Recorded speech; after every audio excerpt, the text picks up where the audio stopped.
mga igsuon, mayong adlaw kanatong tanan. Adunay usa ka video nga mikalat diri sa social media matud pa sa usa ka pastor, wala daw pulos ang bunyag. Ang bunyag daw dili makaluwas, ang bunyag walay kapuslanan. Ang importante daw motuo ta ni Kristo. Hi, Igsoon, kumusta? Real talk sa nakadaliha. Kung sa biblical facts may tungod sa bautismo, na ang tudlo na mo sa Bible makaigsuunan, ang bautismo wa gilabot sa kaluwasan.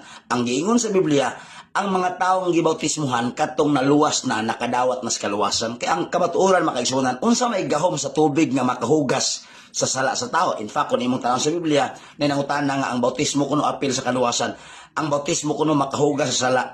Ang bautismo kuno makahinlo sa atong sala. Sayop na makaigsuunan. Nood ba kini ang giingon, ang tubag mga igsuon, palpak kayo ang maong katarungan.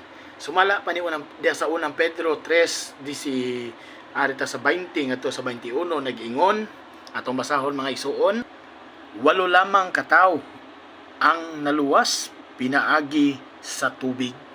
Naghulagway kini sa bunyag nga karon nagaluwas kaninyo, dili pinaagi sa paghugas sa buling sa inyong lawas, kundili pinaagi sa pangaliyupo ngadto sa Dios gikan sa usa ka hinlo nga konsensya. Ang bunyag nagluwas kaninyo pinaagi sa pagkabanhaw ni Hesukristo. Tinaw kayo mga igsuon nga ang bunyag nagaluwas. So ang bunyag makaluwas mga igsuon mo gani sa Marcos 16:16 nag-ingon ang mutuo magpabunyag maluwas. Sa unang sa Juan 3:3 ngadto sa 5 sa diyang si Nicodemo nangutana, Ginoo unsaon ko man aron nga makasulod ako sa gingharian? Si Kristo miingon, gawas ko ng tao magpakatao pag-usab, dili siya makasulod sa gingharian sa langit.